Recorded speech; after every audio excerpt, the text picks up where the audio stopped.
Good evening, Spencer Williams, Director of Land Use Topography for the Brooklyn Borough President Antonio Reynoso. And good evening, I'm Britt Bird, Senior Planner for Brooklyn Borough President Antonio Reynoso. This Uniform Land Use Review Procedure public hearing is being conducted from the Brooklyn Borough Hall courtroom. Please note that this hearing is being streamed via WebEx and recorded to comply with open meetings law.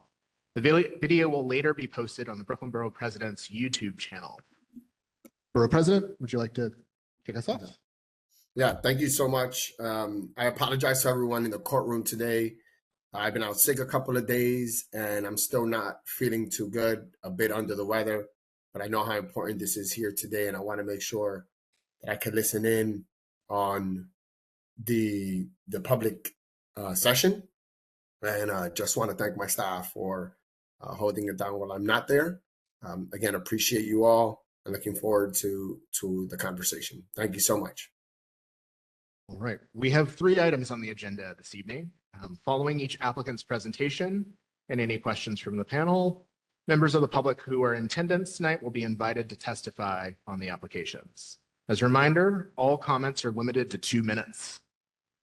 As we will be expecting a lot of folks this evening, please refrain from cheering, clapping, or other disruptive responses. We want to ensure that each speaker can be heard and understood. I ask that you respect the positions and perspectives of others in this forum, regardless of whether you agree or disagree with them. This will assist us to hear from everyone who wants to provide testimony this evening and maintains this forum as a welcome place for divergent views. While this meeting is being live streamed, we do not accept virtual testimony. Members of the public may also submit comments to testimony at brooklynbp.nyc.gov for the Borough President's consideration until Friday, October 11th. Please call the first item. Calendar item number 1, 2185 Coyle Street, ULURP number C2302487ZMK, N2302490ZRK, a zoning map amendment from R4C12 to R6A-C24, R7A-C24, and R7X-C24, and a zoning text amendment to include a new MIH area to facilitate a new 9-story, 422,512 square foot mixed-use development, approximately 378,887 square feet of which will be residential floor area, and 43,626 square feet will be commercial space, with approximately 435 apartments, 109 of which are income restricted, would be income restricted. Is being sought by 2185 Coyle Associates, LLC at 2185 Coyle Street in Sheepshead Bay, Community District 15, Brooklyn. On September 24th, 2024, CB15 voted to conditionally approve the application, noting that the project should have no further reduction to the amount of parking proposed. Please state your name and present this application. Thank you, Richard. Is this on? Yes. I'm Richard Bass. I'm with the law firm of Ackerman LLP. I represent the applicant.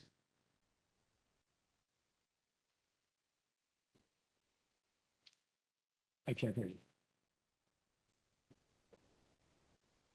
Okay. The site location, first of all, it's a 96,000 square foot site. It's a former supermarket site. It's located between Avenue V, Bragg Street, Coyle Street, and 100 feet south of Avenue U. Next slide, please. This shows the land uses in the area. It's predominantly residential, except for the block that the site is on, which is in the middle, which is pinkish orange color, which denotes commercial. Next slide. Here are some slides of the area. It's a fenced-in former supermarket site. Basically, your typical supermarket in a sea of parking. Next slide.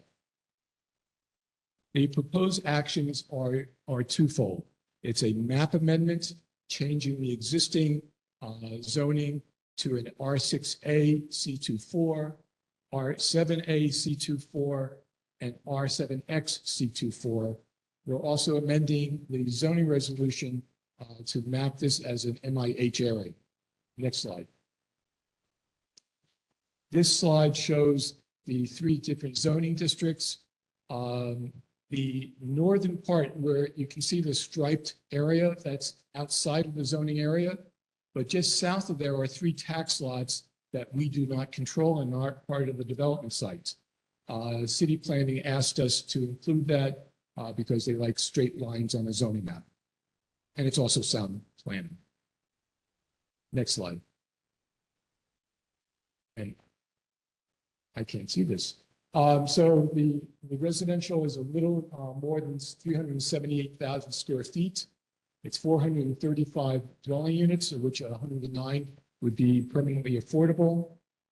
The required parking is 184 parking spaces. We're also going to have a commercial overlay. We're seeking to reestablish a supermarket and have other supporting commercial activities. We will do a market analysis as we get closer to construction. Also, we will analyze the other two developments that were recently approved to see that we don't duplicate their services. So if they have a medical office, we won't have a medical office. If they have a daycare center, we won't have a daycare center.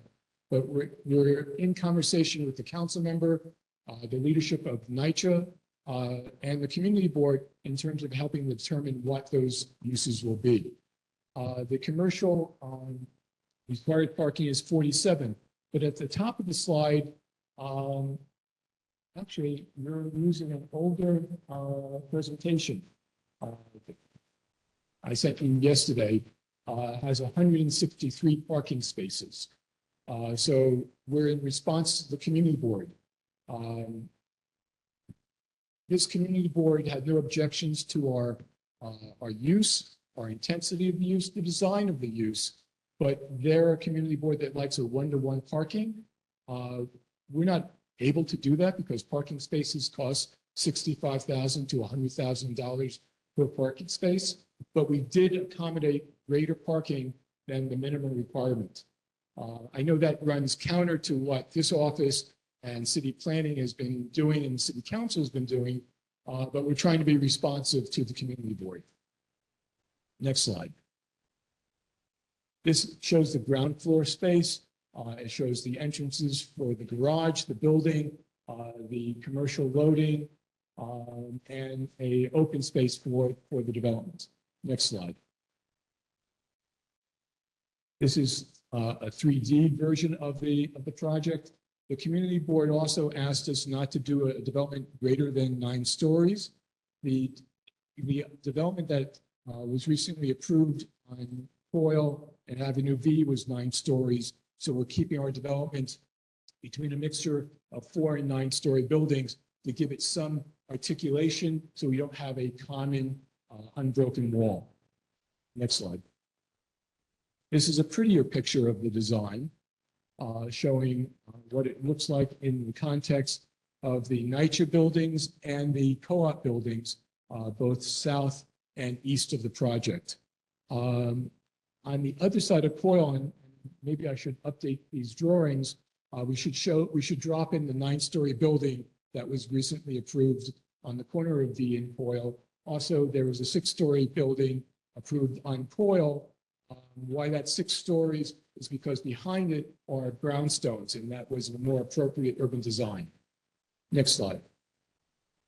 Where the car is on the left, that's where the 9-story building would be shown, just to give some greater context. And this shows our building, and you can see how it steps up and down. It has some articulation, so it's just not a common 9-story wall for the length of the block because it's a very big site. Next slide. We've already committed to 32BJ in terms of union workers on the site. We're also doing at least a minimum of 25% minority and women-owned businesses. Again, the project is trying to be to find its way in the community. Next slide. This is a breakdown of the unit type, both in terms of the quote-unquote market rate and the affordable. You can see that the affordable mirror the market rate units. The difference I want to point out is that as you know, the AMI has to be an average. So we're looking at 60% of the affordable units at 40% AMI, which is lower than normal. And we're balancing that with 40% of the units at 90% AMI. Again, there's no subsidy from HPD on this project. So this is how we've come up with balancing deeper affordability for this project. As you mentioned, the community board voted in favor. The objections at the community board last week was we weren't providing one-to-one parking, but they liked the project. That's my presentation. Thank you. Could you speak to what impacts providing additional parking would have on this project? Besides the cost, and again, as you know from other projects, just because you provide more parking spaces doesn't mean those parking spaces are filled. And so we find a lot of projects in Brooklyn, Bronx, and Queens that are built that go empty because they don't want to pay the rent. So on average, it's $65,000 to $100,000 per parking space. That would make this project undoable economically. Thank you. Could you also speak to the mix of retail that you envision here in terms of the size of those spaces? Well, we're looking at a 20,000 square foot supermarket. And that leaves another 20 and change in terms of other retail. So we're really looking at local retail. I like to say that's progressive, but it's more commonsensical because we're looking to make sure that those retail spaces are utilized. Why insert a use that's not servicing the community? Thank you. The panel is now excused. Thank you. We will now call for public testimony on this application for members of the public who are in attendance this evening. Please note that all comments are limited to 2 minutes. We have a time indicator here. It will beep on you within grace, within courtesy. Want to make sure you finish your point, but let everyone be heard. So we have 2 people signed up to speak on this application. We have Jacob Walsh and then followed by Cave McCabe. Jacob, are you here?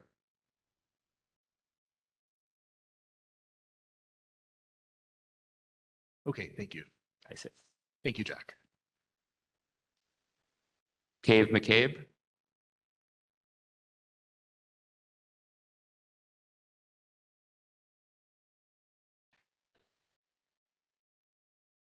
All right, once again, would anyone like to provide comment on 2185?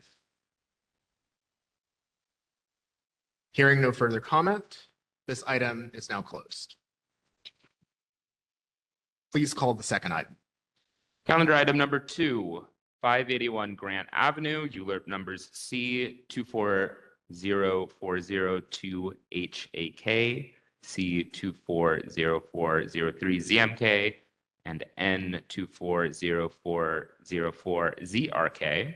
A public application by HPD requesting land use actions of a UDAP project approval and disposition of city-owned lot, zoning map amendment from R5 to R6, a zoning text amendment to designate an MIH area to facilitate the development of a new 7-story, approximately 144,000 square foot development, including 135,206 square feet of residential floor area across 173 units, 8,775 square feet of ground floor community facility space, and 16,755 square feet of publicly accessible open space at 581 Grant Avenue, Community District 5 in East New York, Brooklyn. CB5 voted on earlier this month to conditionally approve the project, provided the developers, CB5 has not yet issued a recommendation for this project. Discussion has focused on the MTA's commitments to improve accessibility at the station, the mix of unit types and sizes, particularly the desire for more family-sized units and senior housing, and a desire for local hiring for construction jobs associated with the project. Please state your name and present this application. Thanks so much. To the Borough President, Reynoso, our regards, hope that you feel better. Director Williams, Director Planning, Britt, thanks. I'm Thomas Campbell of Thoroughbird Companies. Great to be back in Brooklyn. I'm the development partner here with our community development partners, Bactus, as well as partners HPD, our zoning consultants, Ackerman, as well as great architectural firm Think. So we're really excited to be here with you today. Exciting project with architectural significance, with uniqueness in terms of unit types. And we're excited to tell you about it. HPD. Thank you, Thomas. Again, my name is Amanda Lafferty. I'm with HPD. Next slide, please. All right, so HPD, the applicant, is seeking a series of land use actions to facilitate the development of a new 7-story building with approximately 173 affordable rental apartments, 1 additional unit for the superintendent, and approximately 8,700 square feet of ground floor community facility space. The site was identified as a potential affordable housing site through the East New York neighborhood planning process, and was designated to the development team in 2019 through a competitive RFP process. The requested land use actions include an urban development action area designation and project approval, as well as the disposition of city-owned land, a zoning map amendment to rezone from an existing R5 district to an R6 district, and a zoning text amendment to establish mandatory inclusionary housing. Next slide, please. The development site, which is shown in red, is located at the corner of Grant and Pittman Avenue. The site is directly next to the Grant Avenue AC subway train station, as well as the Q7 and Q8 bus lines. The site is currently used as a municipal parking lot with roughly 148 parking spaces. Across the development site in blue is another DOT municipal parking lot that will be used temporarily by the development team for staging during construction. HPD, in partnership with various sister agencies, is leading a community engagement process just south of the development site. The Jewel Streets Neighborhood Plan is an area-wide planning process that would connect various infrastructure needs with long-term resilient neighborhood design, especially along Conduit Avenue, for street infrastructure and pedestrian safety. Next slide, please. Thanks, Amanda. A little bit about the project. We are, as Amanda mentioned, 173 residential units. What's unique about here is that we did add a slip of 4-bedroom apartments, which is the first time it's ever been done on an HPD project in the borough of Brooklyn. Excited about that.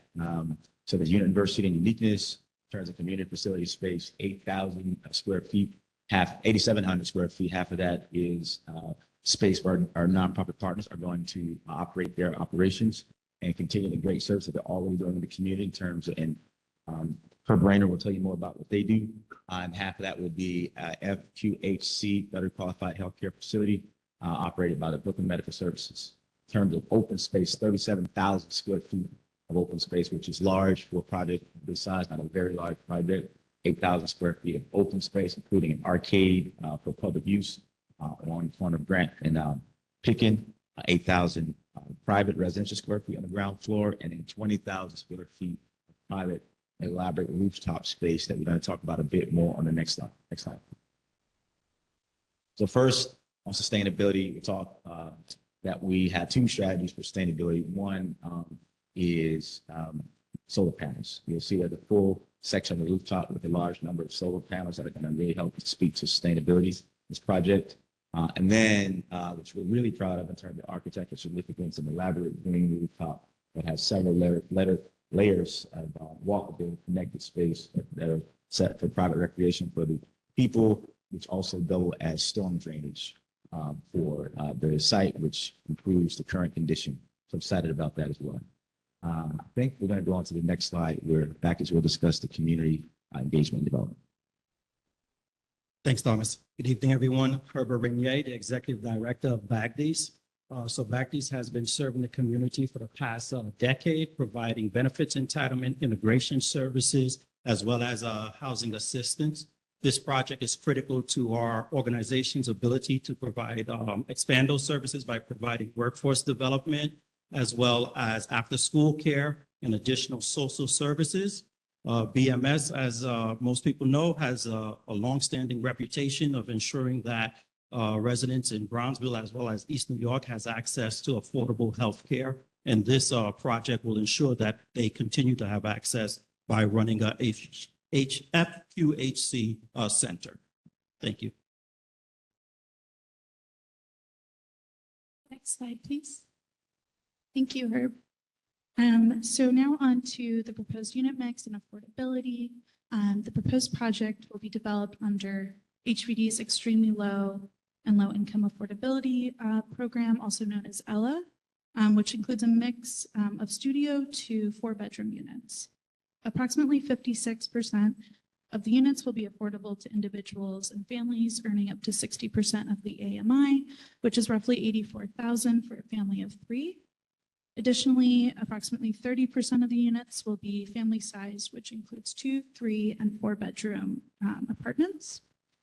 We wanted to make sure that we responded to the community's need for housing larger families, which is why we decided to include 4 bedrooms in the mix, which is something very exciting and unique for HPD. In addition, 30% of the units will be set aside for formerly homeless individuals. Next slide, please. So to summarize the project, includes 173 affordable rental units, which will be developed under the ELLA program from HPD. It will include 8,700 square feet of ground floor community facility space occupied by Bhaktis and BMS Family Health and Wellness, with an additional 37,000 square feet of outdoor space. Next slide. Thank you for this opportunity to present the project, and if you have any questions, thank you. Great, thank you. Just a few questions. First, does this project anticipate or accommodate any future accessibility projects at the adjacent MTA station? And would the proposed map amendment to R6 allow the site to now take advantage of the zoning for accessibility program? Yeah, so the development team and HPD have been advocating for the station, which is the Grant Avenue station, to be included in the upcoming MTA 2025-2029 capital plan. We've also been in regular communication with the MTA regarding future accessibility improvements for the Grant Avenue station. Also in anticipation of future accessibility improvements, we at HPD are aiming to transfer approximately 430 square feet of the development site, along with any necessary easements to construct a future elevator, which would be the accessibility project. 2 non-exclusive easements would be reserved for an ongoing maintenance and construction purpose. This will be achieved either by subdividing the development site and indenturing the 430 square foot parcel to the master lease between the city and the MTA, or, and this would be through the zoning change by providing a transit easement volume pursuant to ZR 66-21 as a future land use action. Additionally, conversions with the MTA regarding this land transfer for accessibility improvements had began several years before ZFA was approved in 2021. So regardless of the mechanism, HPD and the development team, we are committed to providing the agreed upon land for future accessibility improvements. Great, thank you.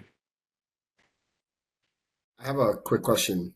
I know that HPD said that they were interested in expanding opportunities for larger family size units, but it seems like the breakdown has an exorbitant number of 1 bedroom and studio bedroom. I think it was 72% of the entire project is 1 and studios. If we can show that slide again. So I would just ask, I know there's a introduction to 4 unit apartments, but did we give away a significant amount of? Yeah, look at it here. It's at 4, 5, 6, 72% exactly. So I just don't see the necessarily this idea of larger family size units. Absolutely. Let me pass this over to my colleague Hala at HPD. Hi, good evening. I'm Hala Sal. I'm the Deputy Director for Brooklyn Planning at HPD. So yes, just to go through this mix a little bit and talk through it. So want to mention first that a good portion of these studio and one bedrooms are for our homeless set aside, which are individuals. They are single occupancy units. So the entirety of all the studio units will be for those formerly homeless individuals, as well as 10 of the one bedrooms. The remaining one bedrooms in the project are 35. Sorry, excuse me. 72 makes up the remaining one bedrooms that will be open for the rest of the residents that aren't part of that set aside. One thing I will also note is that in order to allow for these larger family-sized units at 2, 3, and 4 bedrooms, there is a balancing act that needs to happen in order for this to financially come out. That being said, we are looking into increasing some of the 2-bedroom units and closely trying to close that gap. So that's something the team is currently looking into and will continue to assess. Thank you. Thank you. Great. Have you identified a specific tenant for the ground floor community facility space? Yes. So for half of that space, it will be Baptist. They're going to deliver the services that the aforementioned services, and then BMS, Brooklyn Medical Services, will operate the FQHC. Great, thank you. And then I know you addressed some of this partially, but can you speak to any concerns raised by Community Board 5, if there's anything else? Sure. So we spoke to 2 of them already, which was the MTA easement. Community Board 5 really wants a commitment of the timeline of when those accessibility improvements will be delivered. And then the second issue that came up was also related to the unit mix, which we discussed. There was a request to redistribute the 1 bedrooms into 2 bedrooms, which the team is looking into. There were 3 other items that came up at the community board. The first was a request that the homeless set aside be populated by seniors who are experiencing homeless. Due to fair housing laws, that is not a preference that we can do. However, that is a population that is part of that set aside. So we will continue to market and try to house as many within the building. The other 2 items were related to local hiring, a commitment to hire local residents for construction purposes of this project that the team will also be working towards. And then lastly, the last one was about expanding outreach reach when it came time to market these units in the housing lottery and ensuring that all CD5 residents are notified when this project is ready. So the team will also be working through an outreach plan for that as well. Thank you so much. This panel is now excused. We will now call for testimony on this application for members of the public who are in attendance this evening. Please note, all comments are limited to 2 minutes. Okay, so we have 1 person signed up for testimony for public comment on this application, Thomas Campbell. Oh, sorry. You are in strong support of the project. We've noted it. Thank you. Is there anyone else that would like to speak on this application? Hearing no further comment, this item is now closed. Please call the 3rd item. Calendar item number 3, 441 and 467 Prospect Avenue rezoning, ULURP numbers C240282 ZSK, C240280 ZMK, and N240281ZRK, a private application by Arrow Linen Supply Company Incorporated seeking a zoning map amendment from R5B to R71, a zoning special permit pursuant to zoning resolution section 74-533 to waive required parking minimums, and a zoning text amendment to create a mandatory inclusionary housing area to facilitate two new 13-story buildings with approximately 248,000 square feet of residential development, including approximately 244 dwelling units in South Slope, Windsor Terrace, Community District 7, Brooklyn. On September 5th, 2024, Catholic Charities Progress of People's Development Corporation issued a letter to Community Board 7 clarifying the extent of their involvement with this site. Catholic Charities asked the applicant if there was any interest in selling the site. The applicant communicated that they were not interested in selling the property. Catholic Charities at no point has made an offer to purchase the site. On September 19th, 2024, Community Board 7 issued a recommendation to conditionally disapprove this application. As conditions, CB7 requested that the applicant retract its land use application and resubmit their application after additional community engagement and consideration of alternative proposals. Please state your name and present this application. Good evening, Nora Martins from Ackerman LLP on behalf of the applicant for this rezoning application. Thank you. Actually, we'll pull up the slides for you in one moment. And welcome, Councilmember as well. Thank you for being here this evening.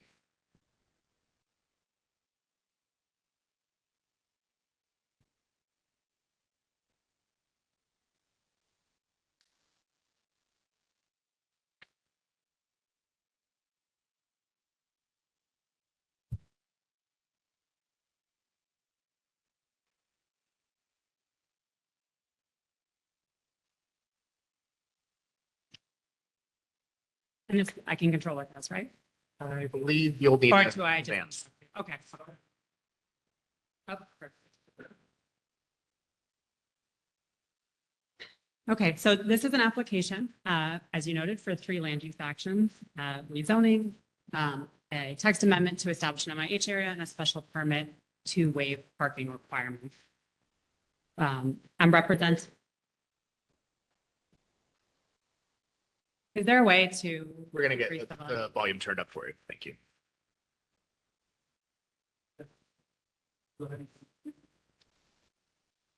Can everyone hear me? Oh, that does sound better. I think it was off. Okay. Okay. Here representing the applicant, Arrow Linen Company, which is a family-owned business that has operated at this site, which is located on Prospect Avenue in Community District 7 since the 1970s. And they've been operating almost 75 years as a family-owned linen company. This site, which you can see from this map, is about half of the block. It's a very large site, U-shaped site located on Prospect Avenue, which is an 80-foot wide street. It's currently zoned R5B. Next slide. Oh, I'm sorry, I'm used to saying next slide. The site, as noted, has been operated it's occupied by a non-conforming commercial laundry use, which has been at this site historically by the Cascade Company prior to Arrow Linen. So for almost 100 years operated with this commercial laundry use, which is not compatible with the surrounding extremely residential neighborhood.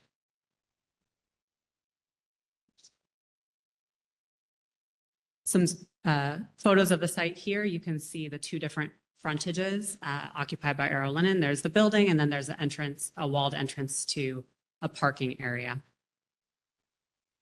The aerial view is helpful to show the U-shaped portion of the site, which shows the building that occupies the rear and what the other residential rear yards back onto on the block currently.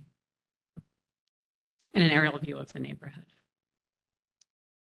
The actions again are a zoning map amendment to change the R5B to an R71 zoning district to facilitate the redevelopment of this site with housing, including permanently affordable housing under the MIH program. The related text amendment to establish that MIH area Option, option one, and then a zoning special permit to waive accessory off-street residential parking in the transit zone. The site is very close, very transit accessible.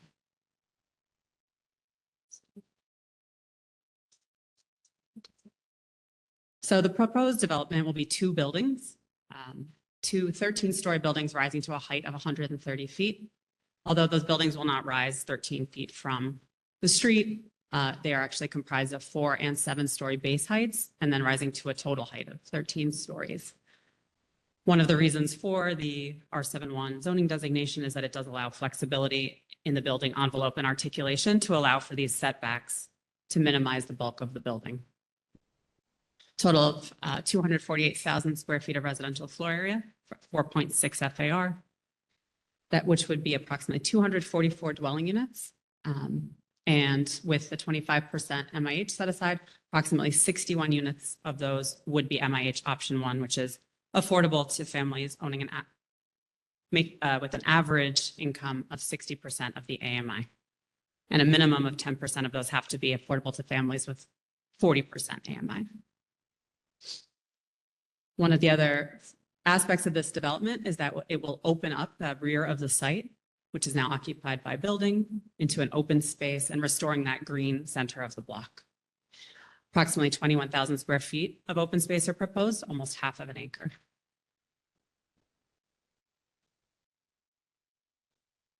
This slide shows the MIH unit distribution and affordability mix, showing approximately how many units can be broken down at 40% AMI. Would it be 24 units? 60% AMI, 24 units, and 80% AMI would be 13 units to make up that 61 unit MIH set aside. Just a few renderings coming up now showing the proposed development. You can see the various setbacks along the street wall. There are 4-story building portions, then 7-story above, and then setting back again to the 13-story total height. And the materiality of the facade is varied to, again, minimize the bulk of the building.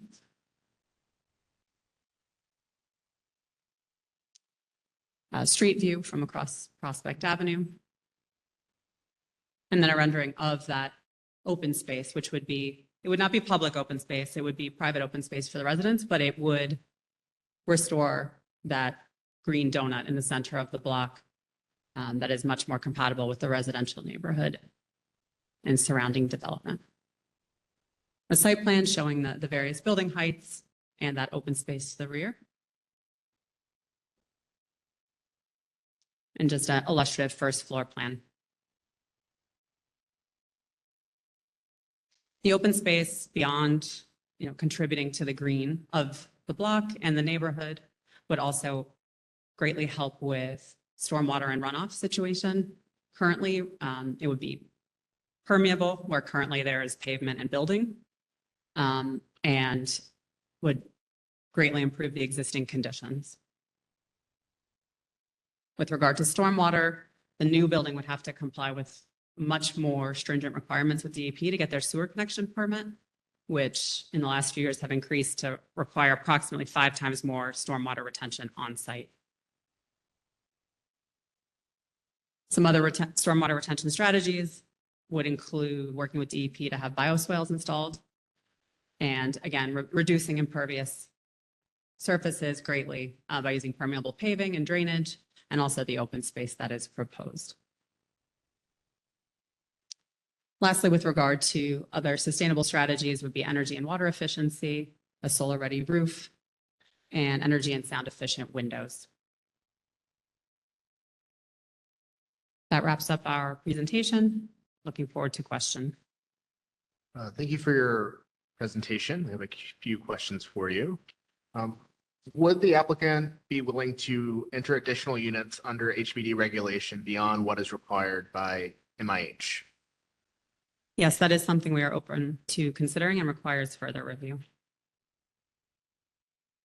Could you talk to, you mentioned in your presentation some of these, but what strategies have you implemented that encourage better urban design and compatibility with the surrounding uses? Sort of how does the building's design address issues beyond height, like massing, compatibility, privacy, and bulk? Sure. Well, I think fundamentally restoring the site to residential use increases its compatibility with the surrounding neighborhood and its context.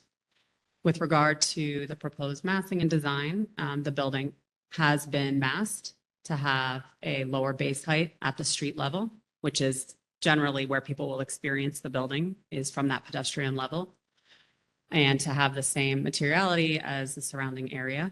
And then rising up to 7 stories for portions of the building, and then setting back again 13 stories to reduce that. And also the use of glass at the highest levels to help the taller portions of the building blend into the surrounding.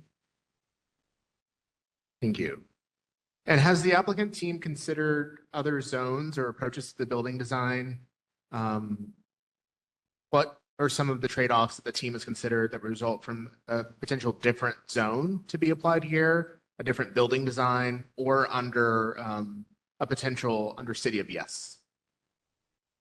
So looking at other zoning districts, there are some options that would reduce the floor area and therefore the number of units, which would proportionally decrease the number of affordable units, permanently affordable units that are required at the site.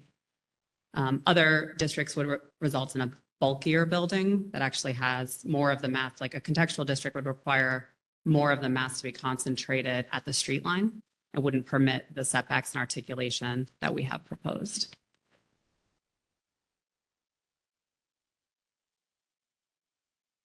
All right. With that, Borough President, Yeah, I do have a couple of questions. So the first thing is I want to know how serious your conversations with HPD have been. How serious our conversations with HPD have been? Yes, I know you're saying that you guys are looking into it. We're getting very close to the end here. After our 30-day recommendation, it goes to the City Council, who has a limited time as well to go through an approval process. And by now, an applicant would have had serious conversations with HPD related to opportunities to get more affordability in this project. So I just want to know what conversations and what programs have been entertained, considering that you guys, from what I heard, hired like an HPD, I guess, consultant. What has that consultation provided related to more affordability here? Yes, we have engaged an affordable housing consultant to help advise on the available programs. I think the tricky situation here is whether this would be 100% affordable, in which case it could fall under one of the term sheets, but would then be subject to the very long financing pipeline. HPD typically does not consider partial financing of buildings or additional units. So that's something we're looking at to make sure it's financially feasible to include additional units without HPD subsidy. Okay. We're going to be in conversations with HPD to talk about this, the presentation of that HPD only goes into contracts with 100% affordability opportunities. We're going to talk as well. And I just want to make sure that you guys are taking this seriously and that you're not, because of a lack of effort or work, that we end up not maximizing the opportunity for affordability in this project. Yes, absolutely. Okay. The next thing is the building and the zoning that was provided at this moment. What initiated, I guess, what inspired the Our Linen project to ask for this rezoning? Is it that they see contextually other sites within and around this area that were 13 stories? Like, what is it that inspired the want to go to this height specifically? Sure. So there is residential zoning currently. They are looking to relocate the business so that they're no longer a heavy commercial manufacturing business in a residential neighborhood and looking to build the site with residential. However, the R5B zoning district there, which I'll note does not have any inclusionary housing requirement. So if it were to be built as of right, there would be no affordable housing required to be built on site. But the R5B zoning district would not allow redevelopment with financially feasible residential redevelopment, given the costs of relocation and environmental remediation for this long-term commercial laundry use. So they needed to rezone to a higher density zoning district. And given the rezoning, we're now required to map an MIH district. So a percentage of the units will be permanently affordable. And so this was the balance that we arrived at, working with city planning on this. So are you saying that city planning recommended this height? Or this zoning text that would lead to this height? We had discussed with city planning between an R7-1 and an R7A, and they did support the R7-1 given the flexibility and articulation and building massing that it provides. Okay. What is the difference between the R7, what is it, A and the R7? What was the two presentations that were presented to you by? R7A and R7-1 have the same floor area ratio. It's a 4.6 FAR, but the R7-1, you can build taller. And you chose the R7-1. Yes, because it also allows us to push the building back from the street. The R7A requires that we build on the street line taller. Did anybody in the community make a suggestion or recommendation that the massing or the design that you put forth was important for them?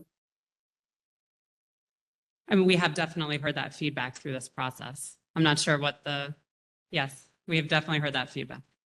Okay, because the feedback that I heard from the couple of community hearings was related to the design being less important than the height, and then an opportunity to get maybe a different massing that'll allow for a shorter height was something that the community was talking about, that they wanted you to consider. Have you considered a different massing that could maintain the same FAR and density to allow for the same number of units, but be a shorter building? Yes, we are considering that, given the feedback we've received. Okay. And I do want to just clarify one thing. I know that with the city of Yes, that has been a big concern through all these meetings. We've heard a lot of feedback about a concern that the building could rise to 19 stories under the city of Yes, which is true if it's approved as proposed. But we would absolutely commit to not going any higher than 13 stories. We don't get any more floor area, and there's no reason we would ever build to 19 stories. I would remind the folks in the audience that you will have your opportunity to speak and give testimony. It's really important that we're able to hear folks. There's also folks that are watching on stream. And as there's additional noise in the room, it really inhibits the ability for this to be an accessible forum for folks.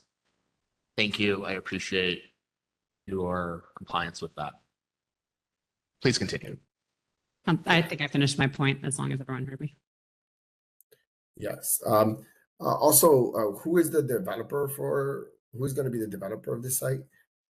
So the Magliocco family who owns Arrow Linen and the site, they're going to remain the owner, and they would be partnering with Apex as their development partner. Okay. Do we know why Apex was chosen to be the developing partner?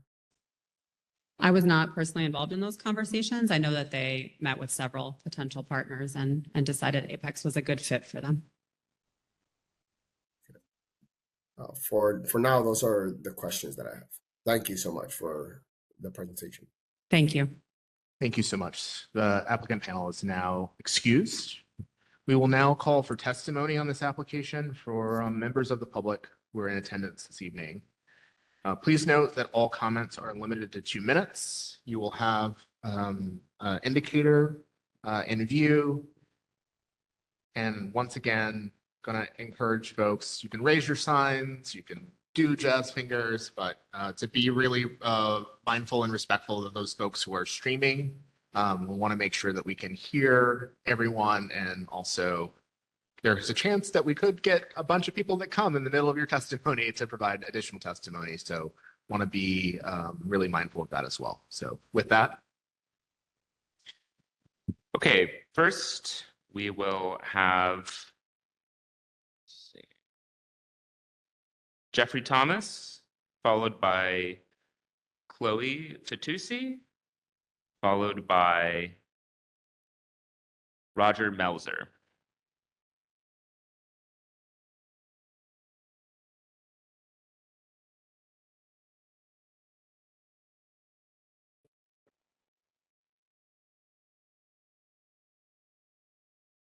Can I be heard? Yes. Hi, my name is Jeffrey Thomas. I live in the south side of the park. I live in the Community District Assembly District of the Provost Project. I go to St. John's at the Emmanuel Lutheran Church on Prospect Ave, which is 2 blocks from the Arrow Linen site. I pass the site every Sunday on the way back from church. I was talking earlier this year to some folks who were been in the neighborhood for a long time, have been in my church for a long time, and had retired recently. They said they basically cannot move if they have any hope of staying in the city and continue to attend this church because they can't find another place that the rent they can afford. This is a neighborhood that has seen a net loss in available housing in recent year. Of course, there hasn't been a loss of demand, quite the opposite. So compared to what they're paying now, there's no way they can find another place that's within their budget. I think that's deeply unfortunate. Restrictive not to have options if something goes wrong in your current building, not just people like them. Consider growing families who need a place with more bedroom. I do appreciate that the opponents of the rezoning have been trying to find an option involving a nonprofit developer. I've supported all kinds of housing getting built. I'm not here to say this has to be for profit or nonprofit, but ultimately it's not me, it's not you, it's not anyone here who decides how that's going to happen. It's a matter of someone deciding that it makes sense to pay the builders, pay the contractors, get something built. Saying no to this rezoning proposal simply makes it less likely that something will get built. However you look at it, that is what the effect is of saying no. It's a gamble that if we make this one kind of development less appealing to build, maybe the kind of development we like might happen. Maybe it won't. I don't think this sort of gamble is the right policy for the city. Saying yes doesn't rule anything out, and it's the best way to ensure someone decides it makes sense to develop this as anything other than the very small and very expensive option that can be done as of right. I urge support of the rezoning, and I appreciate the Borough President's attention to all perspectives on this issue. Thank you for your testimony. Chloe? Hi, I'm here testifying in support of this rezoning. As a native New Yorker and a young mother, it's incredibly important to me to try and help make New York more affordable. I don't think that happens without more housing and more affordable housing, and I appreciate that about this project. So I encourage the Brooklyn Borough President to support this rezoning. Thank you. Thank you. Thank you for your testimony. So next is Roger Melzer, and after Roger, we will have Diane Hawk Johnson. Thank you.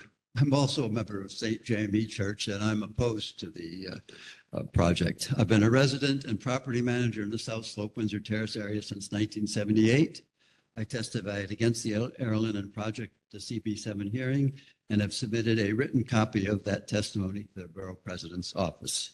CB7 has submitted a very thorough summary of the community's opposition to the project and the community board's concurrence with that. A few points I want to emphasize. First, Arrow has owned the property for about 60 years and has a zero land cost going into the project. They can afford to build a smaller project with a lot less than the 75% luxury apartments that are planned.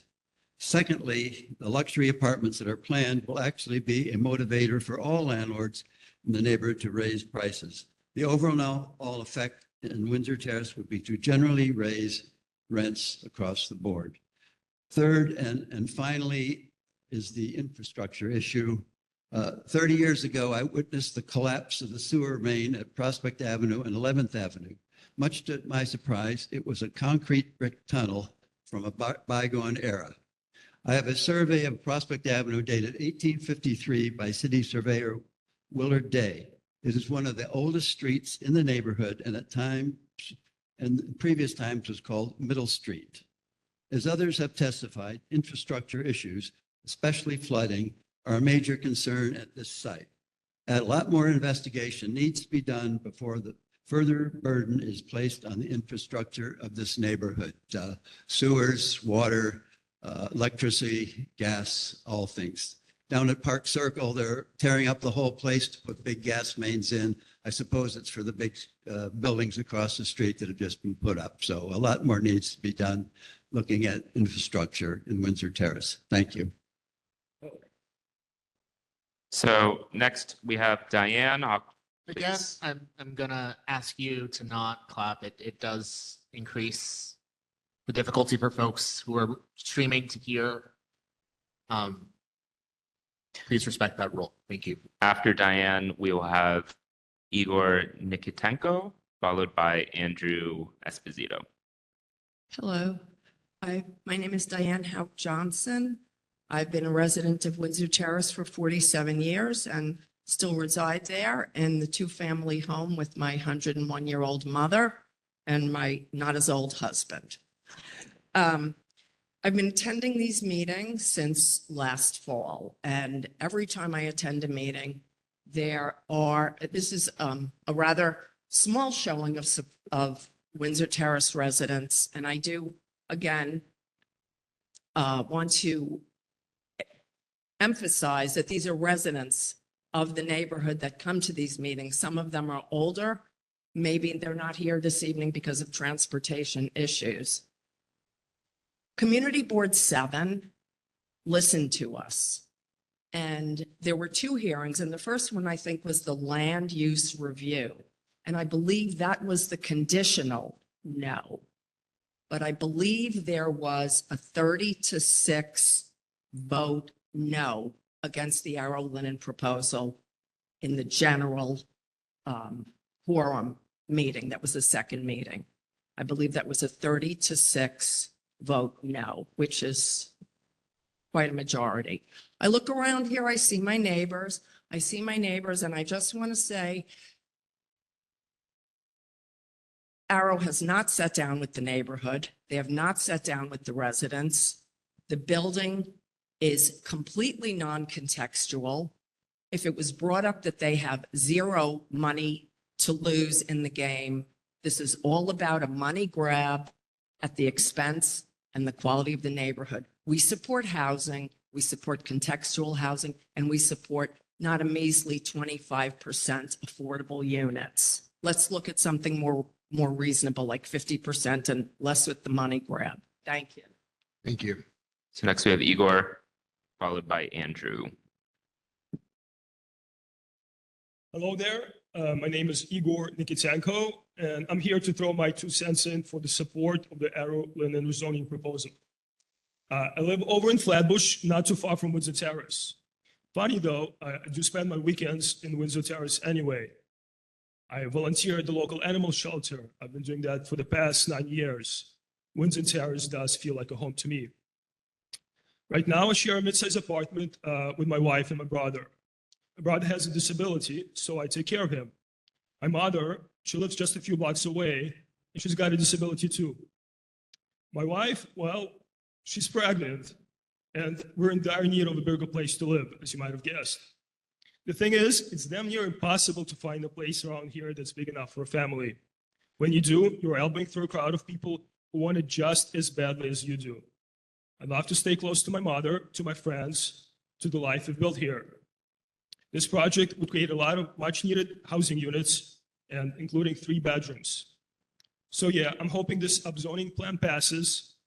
Maybe then I'll have a shot at living at this new complex instead of being forced to pick up and leave the city that I love. Thank you.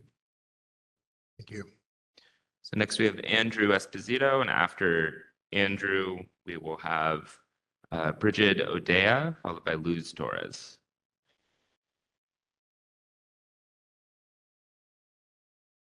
Got it. Thank you.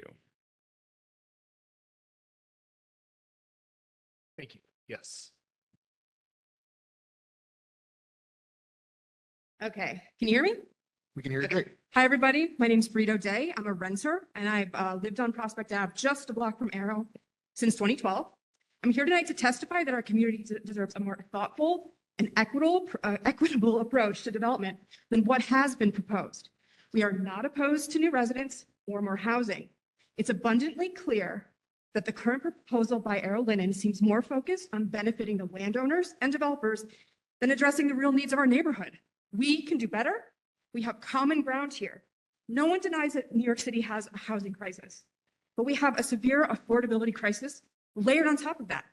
This proposed luxury development jeopardizes 59 rent stabilized units, worsening the displacement crisis that many of us have already faced and are facing now. I worry that approving this plan could trigger a chain reaction with investors targeting more of our neighborhood and putting renters like myself, I'm a renter, and my neighbors at risk. We saw what happened on 4th Ave, which displaced thousands of residents, where nearly 1,500 affordable units were lost. Opposing this proposal and pushing for more affordability and contextual scale is an opportunity to bring meaningful, affordable options to the table and potentially change lives for generations. For these reasons, I strongly advocate against this rezoning proposal. It's not pie in the sky. It's called negotiation. Let's work together, prioritize the genuine needs of our community, people over profit. Thank you for giving me the opportunity to speak. Thank you. Thank you for coming. So next we have Luz Torres, and after Luz, we will have Elizabeth Dennis, followed by Rachel Fee. Good evening. I'm Luz Torres. I live on Prospect Avenue. I've been on Prospect Avenue since 2001. I love the community. I love my neighbors. We care and look after each other. I was very baffled when I learned that Arrow has submitted a rezoning proposal without engaging us as a community. It was to me a slap in the face. How can they submit a rezoning plan and not consider the community? How can they submit a rezoning plan and not elicit participations from the owners of the 3-story buildings that are sandwiched between the Arrow driveways? I'm one of those 9 owners. I rent to 3 tenants, and my tenants pay below, I would say below market rents.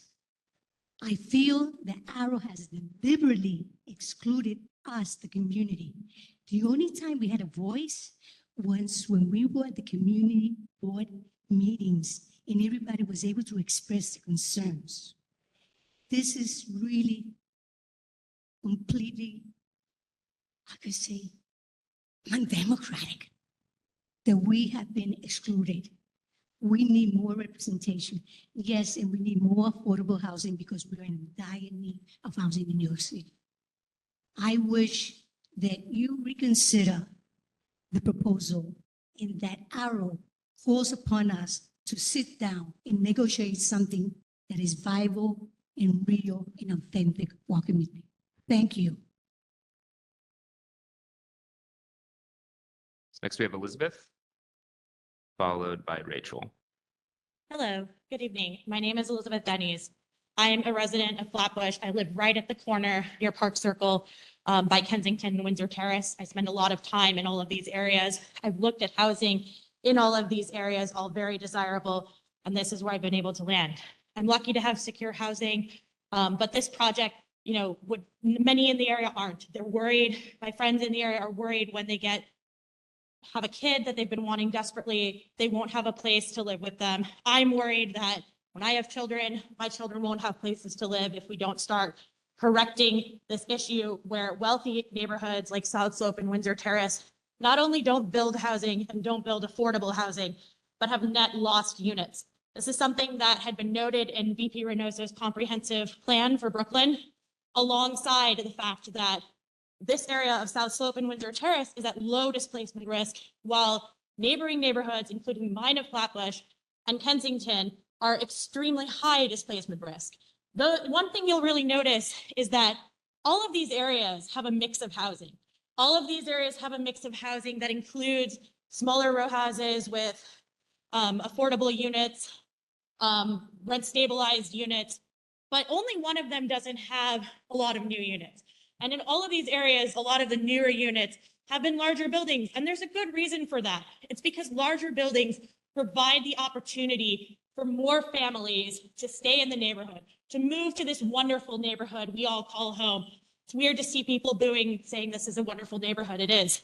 But you know, with this rezoning as it's planned, 250 families will be able to make it. And this is a rezoning that would require mandatory inclusionary housing, unlike 4th Avenue, which is part of the reason that we need rezonings like this, is so that there are affordable units and that those homes actually get built. We need to make sure that this passes, and I hope that the BP approves it. Thank you. So next is Rachel, and after Rachel, we will have Neil Plotkin, followed by Alan Schulman. Hi, my name is Rachel Fee. I live on 16th Street, just a few blocks from the site, and I support more housing in this neighborhood.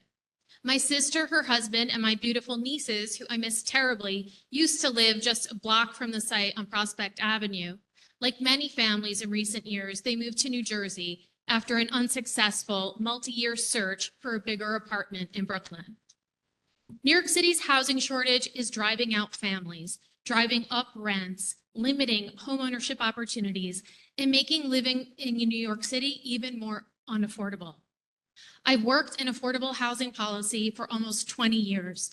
I can tell you that the opposition on this site is the same as opposition across New York City. If every community keeps opposing housing development, costs will just continue to rise and our affordability crisis will only worsen and more families will get priced out. The city's housing vacancy rate is the lowest in recorded history. And in recent years, we've broken records for sky-high rents and the number of people experiencing homelessness. It's time for communities to say yes to more housing. That doesn't mean giving a developer everything they want. It means striking the best deal for the community while saying yes to building more housing. Maximizing reasonable height to produce the most affordable housing through the mandatory inclusionary program should be the goal here. It would be nice if all new housing was 100% affordable, but there's not enough funding for that to be a reality in our city. We need all types of housing. Other corners of Prospect Park have buildings of 13 stories adjacent to 4 stories, and we don't even notice them because we all live in New York City. A good outcome is a deal and not a delay. Thank you. Thank you. Next is Neil Plotkin. And after Neil will be Alan Schulman. Thank you. Thank you very much. I am Neil Plotkin. I own a building right in the development zone, and there are a bunch of things I want to say. I do feel that we're talking kind of cross purposes in that everyone's like, we need housing, we need housing. Yes, of course we do. And nobody that is opposed to this project has said we don't want anything done. We do want something done. We do understand that. We do know that people have to have homes. We do want people to like this neighborhood. We do want more room. But the way this has been done, I own that property. I have 3 tenants. I have not once heard from your client. Why? Because they're trying to sneak this through so they can enrich themselves. And I am very offended by that. And I know that every other owner on that property feels the same way. And it's just not right. I mean, this has just been kind of a grab and take what you can. There's all kinds of infrastructure issues. There's all sorts of things. My building floods every single time there's a heavy rain. I get 6 to 7 inches of rain in my basement every single time. I have my studio in there. Everything has to be raised up off the floor. With 250 apartments, this thing that's going to cover all the ground. Okay, there's this little garden in the back that's going to absorb all the rainwater. That's not going to happen. This is going to definitely flood my basement more. And, I have these tenants that are also living below rent. I'm now going to be incentivized to sell this property, to do whatever, raise my rents. I don't want that. I like my neighborhood. I like the way things are. Why can't we have much more affordable housing? This is just not right. Thank you. So next is Alan Schulman. Following Alan will be Alex Maru.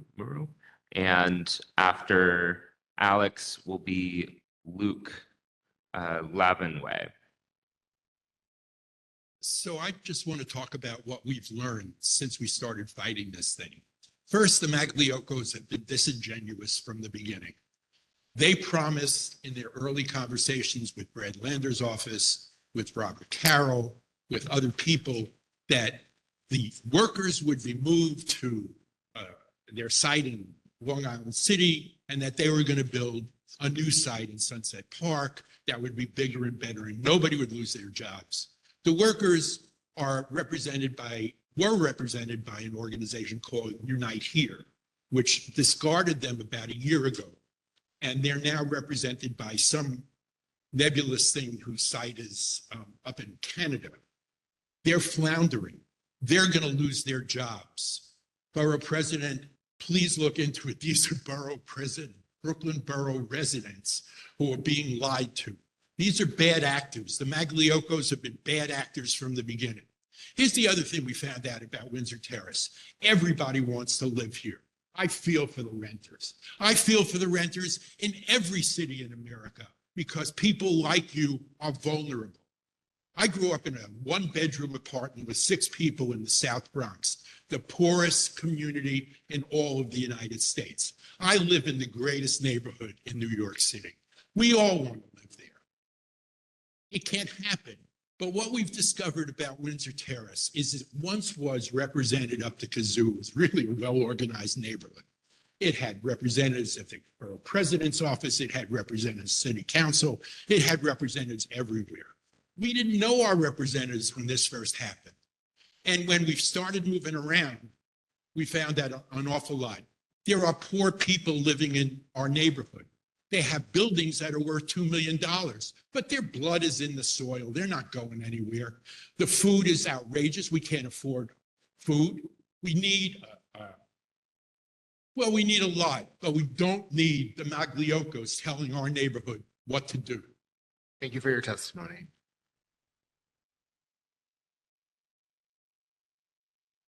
So next we'll actually, we'll have Jack Walsh.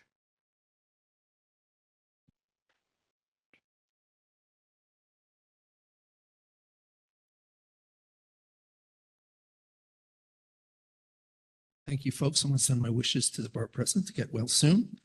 I want to, there are so many things wrong with this project, and I know that there'll be a lot of written testimony and others folks that will cover those things. So I'm going to spend my time correcting some of the statements of the Arrow Linen's attorney, who mentioned that this is operating as commercial laundry and it's such an inappropriate use, and why wouldn't this be so much better?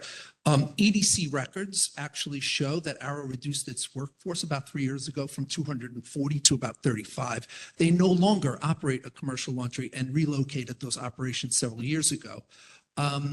The attorney also answered the Borough President's question about the choice of Apex as a developer, which was not after a considerate process for the best developer, but they chose Apex because it was created recently by their family members.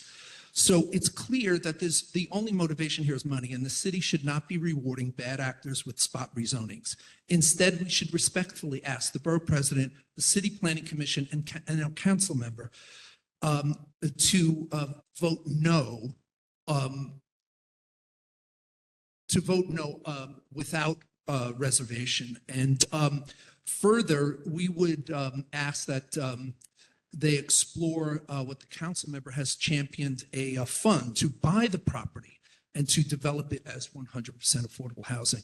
So after 50 years of enjoying a variance and 20 years of paying no real estate taxes, if Arrow won't sell, then the city should use eminent domain and pay Arrow a fair price for their undeveloped property. This is what the council members fund is designed for. We should use it. Or our reps can approve this, and the Arrow and Apex family will become extraordinarily rich, and the community will be left with a few affordable apartments. Thank you. I would like to give the applicant an opportunity to respond to the claims that were made, if they would like.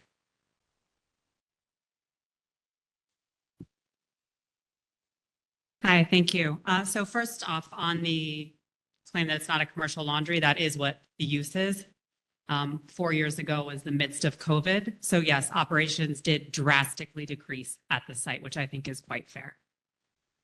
And then on the second point, again, I don't know how you know better than the applicant does about their discussions with developers, but that's my understanding, that they spoke to several developers and they chose Apex. I have no idea if there is a family connection or not.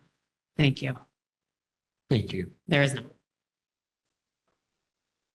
If you would like to speak into the mic so that those folks can hear. I'm happy to dispel on the record, there's no family relation whatsoever between myself. Hello, my name's Andrew Esposito from Apex Development Group. There is no family relationship whatsoever between myself and any of the Magliocos or anyone related to any of us in any way, shape, or form whatsoever in any capacity. Excuse me. I would encourage the audience to not engage with the applicants in this way. We have a number of additional folks who want to provide testimony. If you have questions, please include them in your written comments. You can send them to our office. You can send them, and there's a lot of additional review process that is part of ULURP that we hope we can get those questions answered so that they can inform the folks that are making decisions on this project. So we know that there's a lot of questions, there's a lot of concerns, there's a lot of optimism in the room for different positions. We want to capture that, but shouting is not the means that we can best capture that. As staff, we're working to support this process running smoothly. And so please, again, if you would like to ask additional questions, please send those to us at testimony@brooklynbp.nyc.gov. Thank you for coming. But if there's any questions direct from the BP's office, well, There are no additional questions at this time. Can you read the next folks who will be providing testimony? Resuming the queue, we have Alex Mara and Luke Lavenway. Maza, yes. Thank you.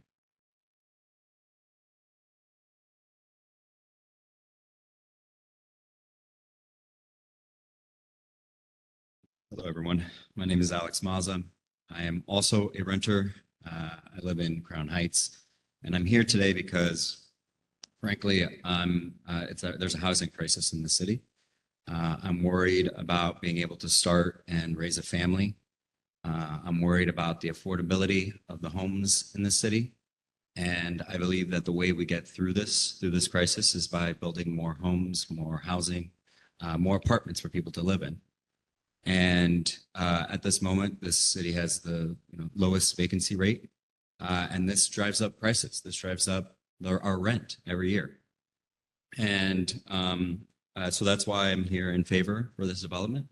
I believe because, I've heard people here say that there's worries about more affordable housing, but I think when we've heard from the presentation, that affordable housing will be built. And I think, like I mentioned, that again, we just need more homes and we need more housing. So yeah, that's it for my time. Thank you. Next is Luke. After Luke, we will call Velma McKenzie and Julia Harris. Good evening. Thank you for the opportunity to testify. My name is Luke Lavanway, and I've lived in New York City for the past 11 years. I have proudly called Brooklyn home for the past 4 years. I currently live in Fort Greene on the edge of downtown Brooklyn, which is one of the neighborhoods which has done the most to help the city meet its housing needs in recent years. Everyone in this room knows or should know that our city is facing a severe housing crisis. Rents are skyrocketing as people compete for a limited number of apartments. When housing is scarce, people on the high end of the income spectrum displace those on the low end, otherwise known as gentrification. As a renter, I've seen this firsthand, and I'm sick of my rent going up by 5% or more every year. But what affects me the most is seeing friends leave the city as they get older. The numbers simply don't add up anymore, especially if you want to start a family. Census data shows that the city's population of children under 5 years old has dropped by a shocking 18% since 2020. We must act now to solve this crisis, or the consequences will be grave for renters and homeowners alike. The city will lose its soul. The solution is to build more homes. In the past 15 years, the city added nearly 1 million jobs, but failed to build anywhere close to enough housing to meet the demand from those jobs. This is not the time to nitpick. It's time to act. Tonight, we have seen perhaps the most common obstacle to growing our housing supply. There are some people who simply do not like tall buildings going up in their neighborhoods. This is understandable to a degree. But to place architectural concerns above a crisis of this magnitude is frankly unconscionable. To the residents of Windsor Terrace who are currently objecting to the proposal, I would like to ask you directly, please seize this chance to add homes, including permanently affordable homes, to your neighborhood. Help your neighborhood do its part to meet the housing needs of the city. Acknowledge the housing crisis and support this step to ensure the success of Windsor Terrace for future generations. I hope the Borough President will do the same. Thank you. So next we have Velma McKenzie followed by Julia Harris.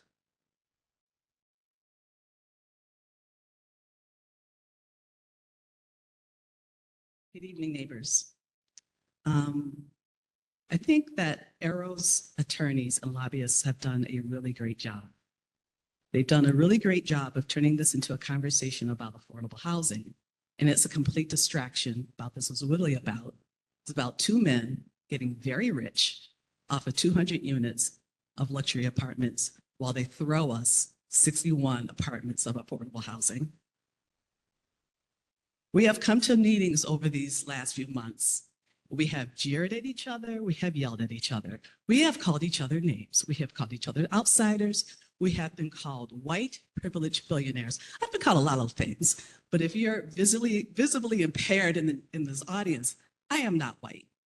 I am not privileged. I am old and hardworking who saved my pennies, and I'm married to an old hardworking guy who saved his pennies, and we're homeowners in our neighborhood. We have Arrow, who has preyed on the fears of our younger neighbors who are afraid that they'll never have the opportunity of the American dream of owning a home. I have one of those kids at home who's worried about where she's going to live when she finishes college.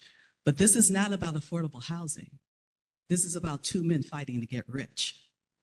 This is about our politicians and their numbers. Their numbers of saying how many affordable housing they have built so they can look good, but not being held responsible for the affordable housing that they lose once our developers get hold of our neighborhoods. Who is holding our politicians responsible for the 1,500 homes that we lost on 4th Avenue? Nobody. So to our politicians, we will hold you responsible. We will hold you responsible for what happens from here. If we lose one affordable housing that was in our neighborhood because of this, we will hold you accountable. And we will stand behind you if you give us real 100% affordable housing. It can be done. I walk past Bishop Bortman houses every day. It is 7 stories of 100% affordable housing. It can be done. Get it done. So after Julia Harris, we will have Conrad Gartz. Hi, good evening, everyone. There have been many wonderful points made tonight and hard to even top some of them. But my name is Julia Meltzer Harris. I grew up in the South Slope. I reside within the study area. I'm an urban planner by background, and I deeply value the importance of inclusive planning. And I, like everyone in this room, support more housing at this site. This site alone is not going to save New York City's affordable housing crisis. I think housing will be generated here, but we need a plan that works for the community. And I commend the 2 prior applications who are also represented by Ackerman, who clearly were responsive to the community, contextual developments with community amenities, who presumably did engagement with the communities. I wish your client had been better advised on this application. Arrow's been dishonest. It's been behind closed doors push to greedily line the pockets at the expense of the community, and on the record, hundreds of thousands of dollars of public or of lobbying funds, and they haven't had one community meeting with the community or any of the 11 sites that are privately owned. And I know that's a part of the Borough Presidents' comprehensive plan, is that pre-engagement process. Other core issues. We've repeatedly requested to DCP that they meet with the community. They ignored that. We wanted to see what this contextual zoning district would look like. We haven't seen it. We've been completely shut out of any engagement, and we cannot emphasize that enough. Environmental impacts. Yes, stormwater will be maintained on site or better retained per DEP regulations, but there will be thousands of new sinks, toilets, showers, fixtures throughout the building, and the infrastructure cannot accommodate it. The environmental contamination, Apex, look at their website. They have not one completed project on their website. We need someone who can get the remediation done and do it well so we don't have poison contaminating our children's bedroom windows. And on the City of Yes, 19 stories, I've never met a developer who would not go skinnier and higher so those luxury top floor apartments don't have better views of the harbor. We need a zoning district from after City of Yes that reflects the will of the community and is not 19 stories. Thank you. So next is Conrad Gartz. After Conrad will be Vishnu Reddy.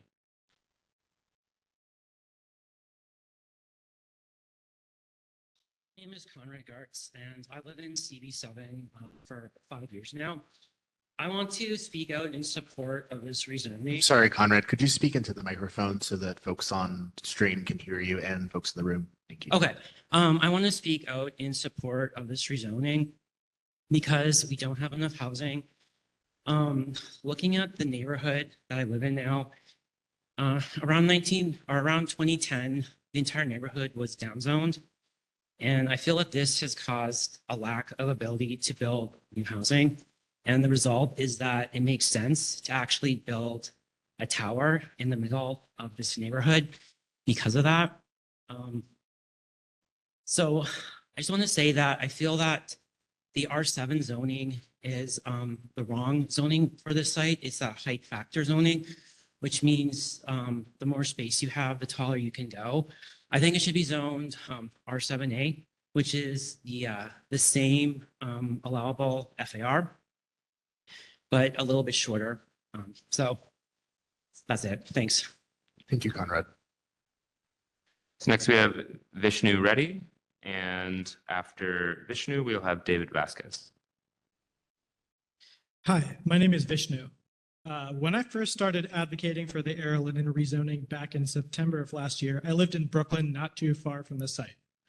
In the years since then, I moved to Queens because Brooklyn has gotten way too expensive.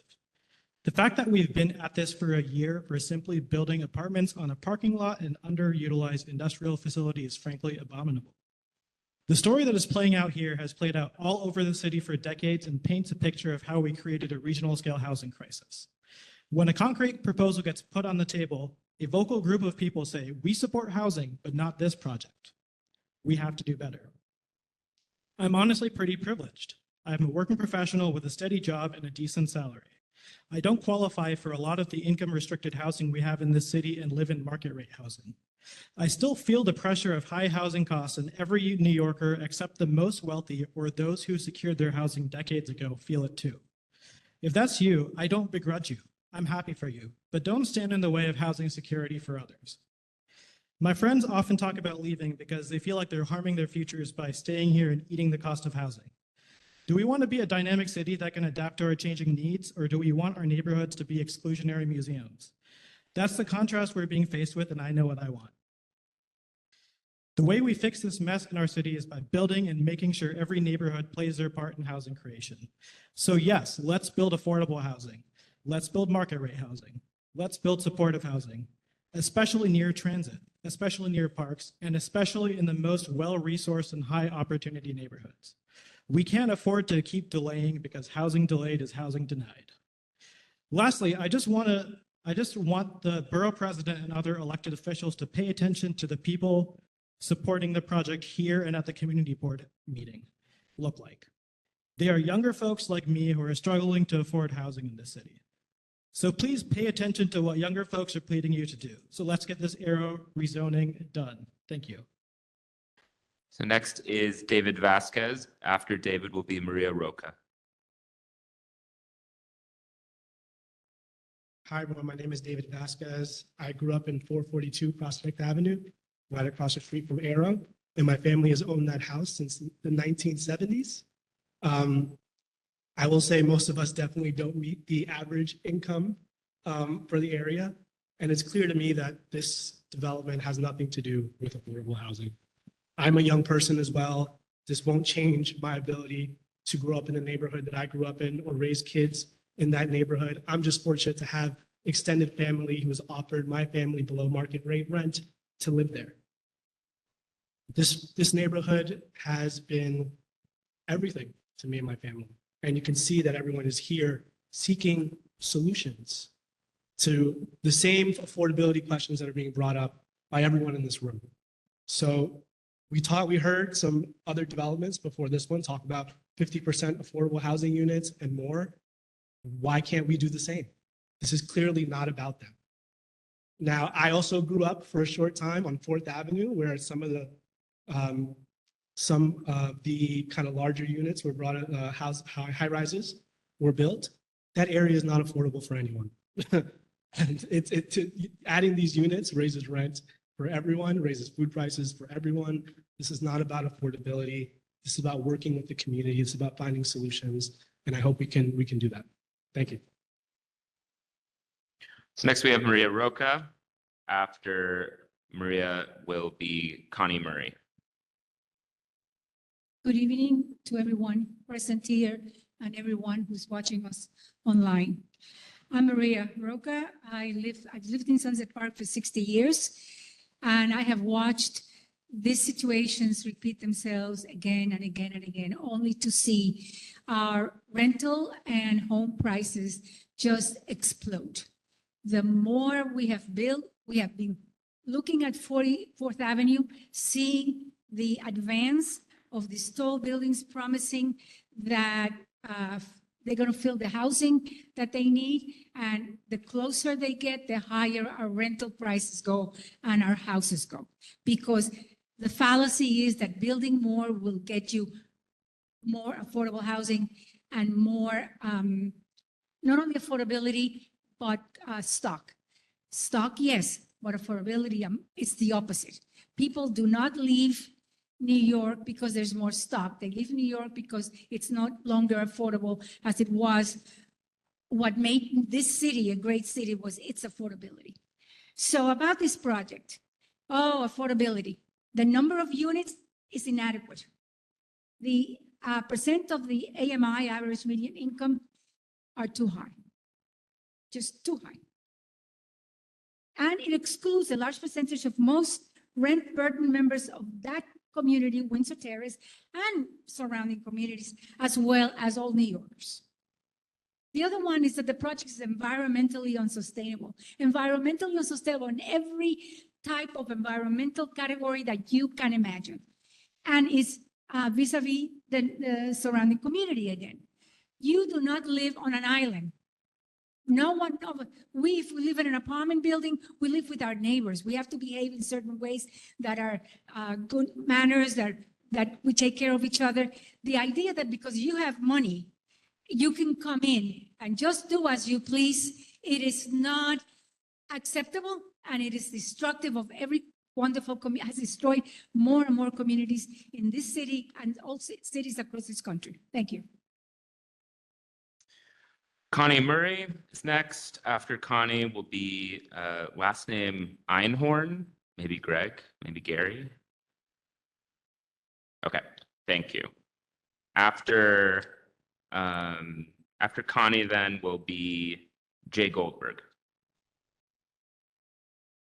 Hi, my name is Connie Murray. I'm visiting you here from Long Island City. I am a longtime critic of Open New York.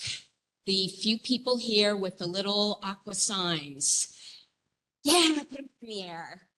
So 4 of you this time, that's amazing.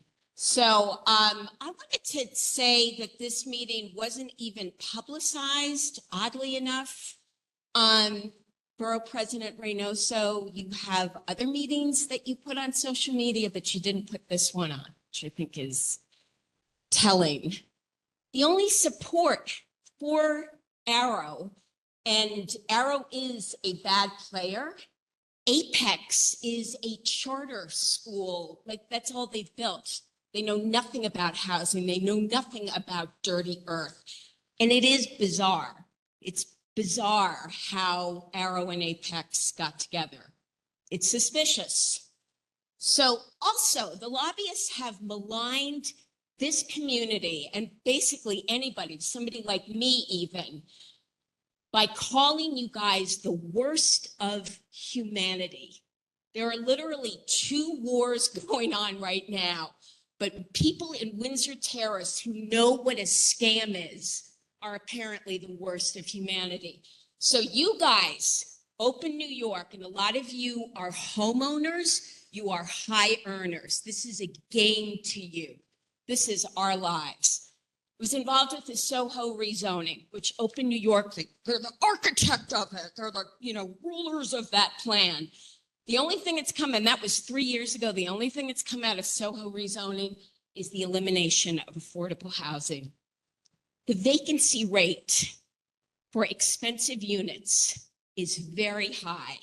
So for all of this, well, the vacancy rate is so low, it's malarkey. Thank you.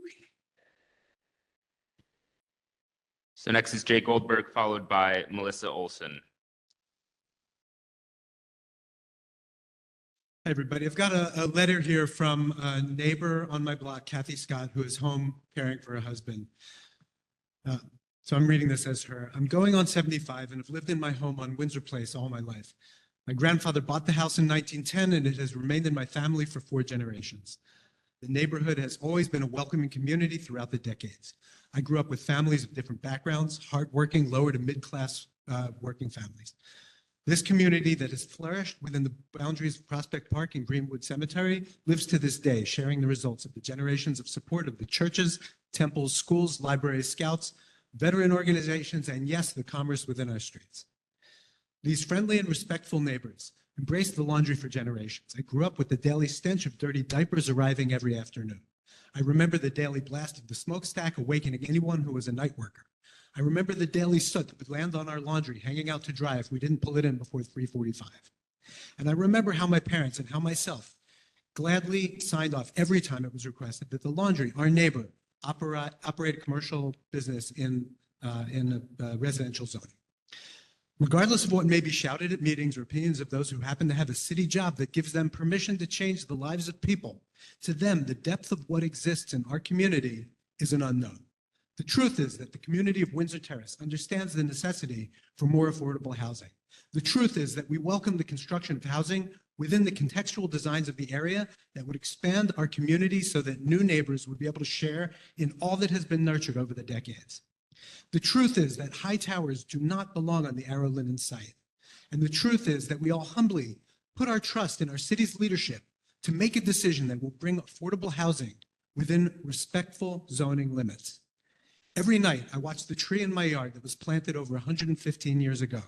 Its limbs have shaded my family and hopefully will shade the yard of new neighbors with construction that allows for homes befitting the street of this God-blessed community.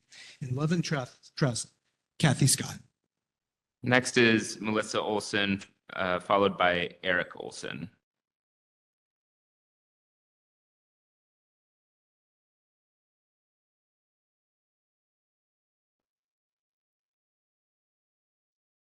Good evening. Thank you for the opportunity to share my opinion about the proposed Arrow Linen site rezoning and why I believe it's best to vote no on the upzone.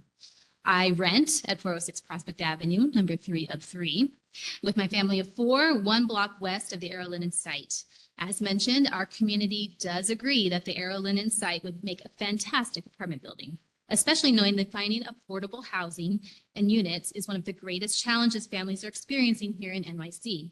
Our issue is really just that we don't think this proposed high-rise of 13 stories in an otherwise 3 to 5 story community appropriately addresses the problem. The developer blueprints show just 61 units of quote unquote affordable housing. And mind you, those affordable prices are still out of range for me. While in the meantime, there are 3 times that many high-end studio and 1-bedroom luxury price units in the same high-rise building. There are already plenty of luxury studios and 1-bedrooms in the area. What we have an insufficient supply of is mid-range price 2+ bedroom units that aren't in ridiculous high-rises. If we keep building high-rises that families don't want to live in, we're just worsening the competition for the remaining mid-size that people actually want.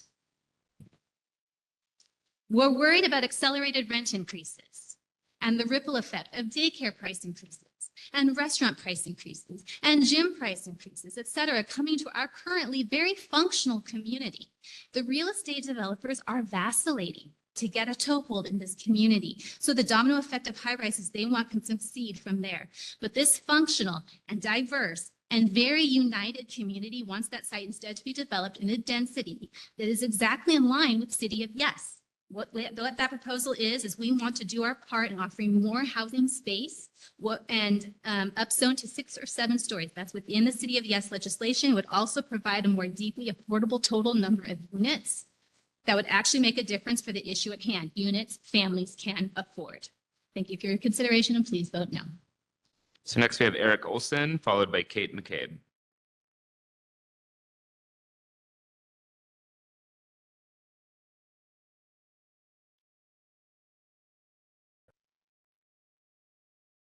So that was my wife, so I won't reiterate that's where we live. So I'm here tonight to voice my strong disapproval for the proposed Arolino rezoning.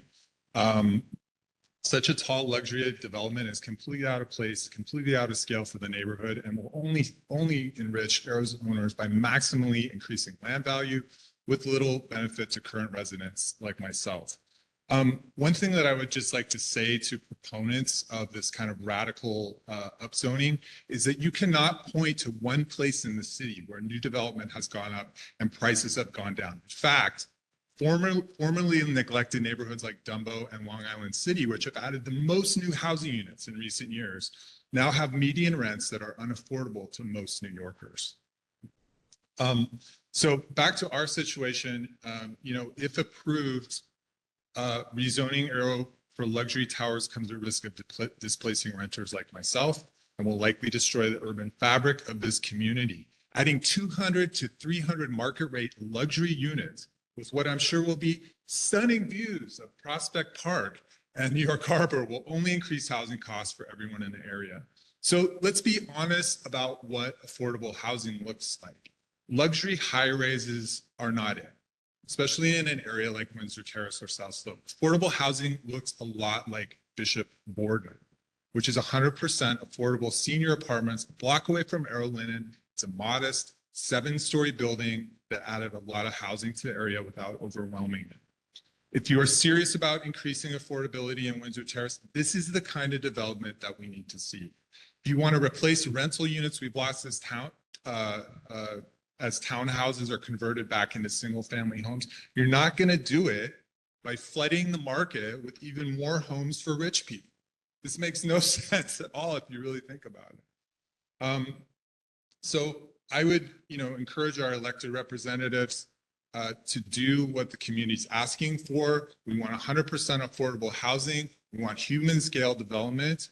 And we're counting on the borough president to listen to residents, to CB7 who voted against this, and to make the right call. Thank you. Next, we have Kate McCabe, followed by Maria Scarvallone.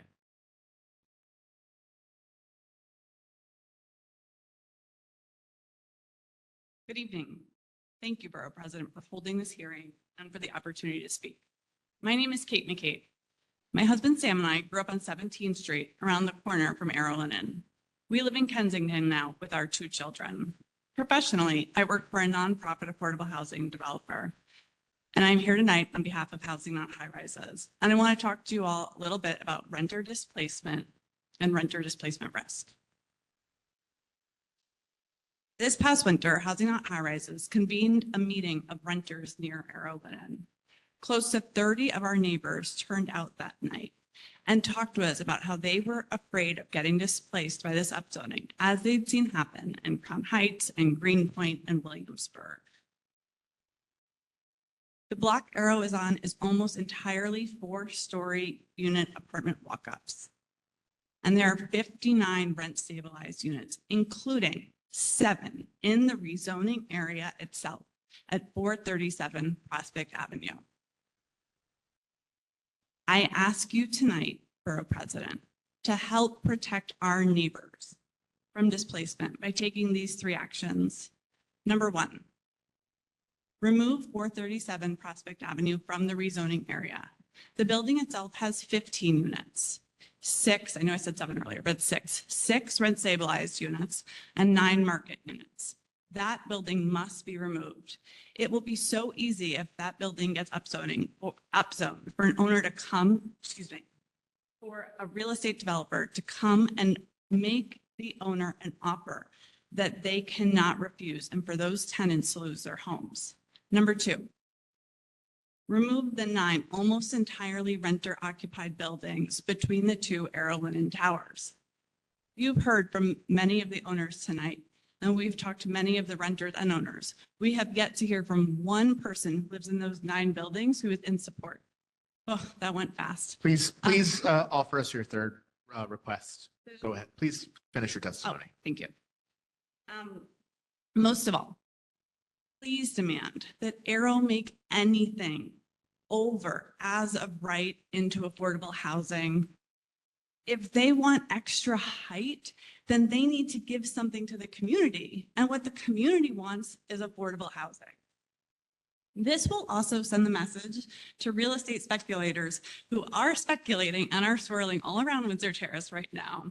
Then in Windsor Terrace, we are going to contribute to solving the housing crisis, not by building luxury housing, but by building and protecting affordable housing.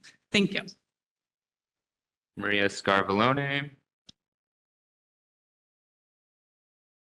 followed by Damian Andrade.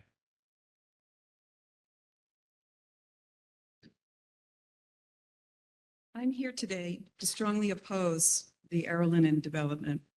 I've lived in this area, in Windsor Terrace area, a few blocks away from the site for the last 35 years.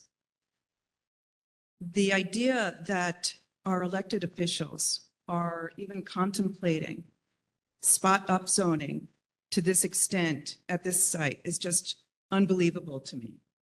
It would create 2 towers that are 4 to 6 times the height of the surrounding buildings that are not contextual, obviously, looming over the remaining buildings in the area. There is nothing in the area even close to that height except for Bishop Boardman a few blocks away, which is, I think, 7 stories.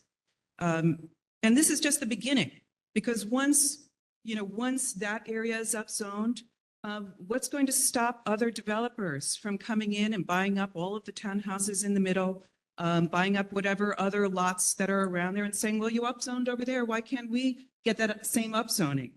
So I could go on about that. I could go on about how offensive it is that the Arrow-Lennon owners did not come to the neighborhood and talk to the residents of the neighborhood to get their input after 20 years of getting a tax abatement and after decades of getting a variance. I could talk about my fears that my house, my basement will continue to flood even more often now that there is, the 1,000 more residents who are flushing their toilets and using their sinks and showers and so on, because our infrastructure can't handle it. But I would like to actually address this argument that if we, oh my God, it already is 6 seconds. Okay, I would like to have everyone take a look at this article. Is a housing shortage really the cause of unaffordability? Because if you take a look at this article, I just want to finish this one point. Please finish your point and submit anything in writing. We'll take it as If well. you take a look at this article, you will see that it is not, that in the last 40 years, the argument is that the housing supply must increase for prices to come down. And if you take a look at this article, you'll see that in the last 40 years, the housing units have increased at a higher rate than our New York City population. Thank you for your So testimony. it is not necessarily the case that greater housing supply will bring down our housing costs. Please take a look. Next, we have This argument. Damian Andrade. Thank you.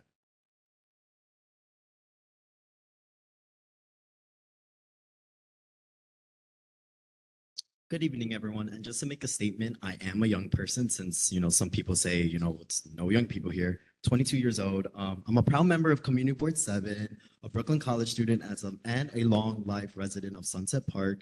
I stand with my neighbors and fellow working class families in a strong opposition to the Arrow-Lennon rezoning proposal. As a resident, I have seen firsthand displacement in Sunset Park. While the developers promise affordability, the reality is that most of these units will be targeted at household earning 60 to 80% of the area median income, which translates to you have to make an income of $83,000 to $111,000, which clearly I don't even make. I'm a retail worker. So $1,750, I ain't gonna be qualifying for any of these affordable housing. And to state that. And to translate also to figure out that CB7 actually has 18,000 families that makes less than $60,000 a year, which this affordable housing does not like house any of those people.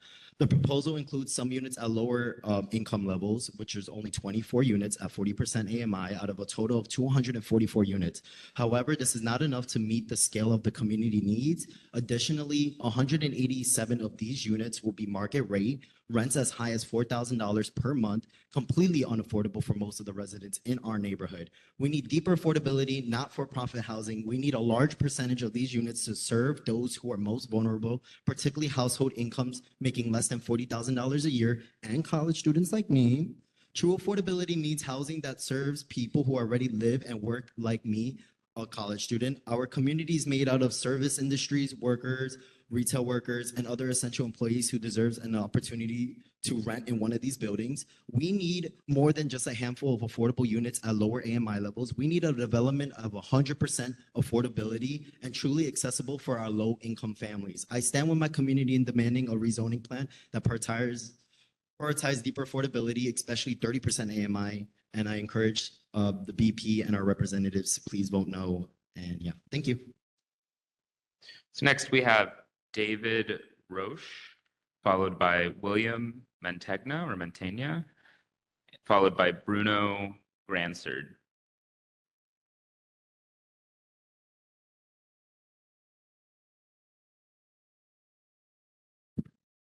I didn't know I was going to speak. I guess I signed on the wrong thing, but I am a member of the community. I live on 17th Street, and it just seems really obvious to me that the reason Arrow Linen wants to do this is to make a killing.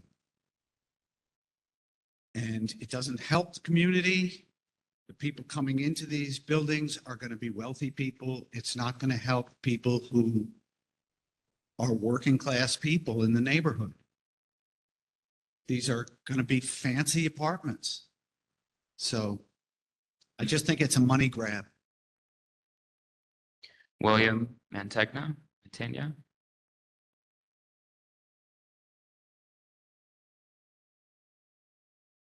And then Bruno will be next.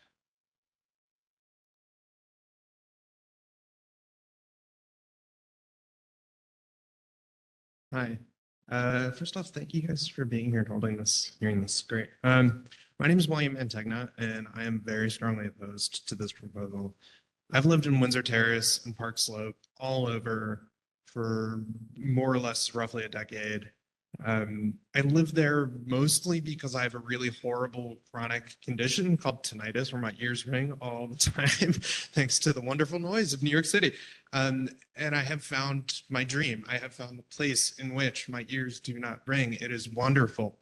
Building these very, very tall buildings adds so much more to this noise around me that will literally destroy my dream of being in this city and will force me out. So in a lot of ways, like, this is actually kind of the opposite to me, where building just sort of ruins my home.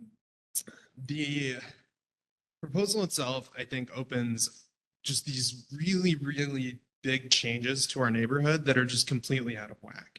The idea of going from 3 to 13 stories for a zoning change just feels really ridiculous. And the fact that they can then build up to 19 stories potentially, again, we have about a 3-story zoning thing now. And so you're talking 4, 5, 6 times the current height of what we have in the entire rest of the neighborhood.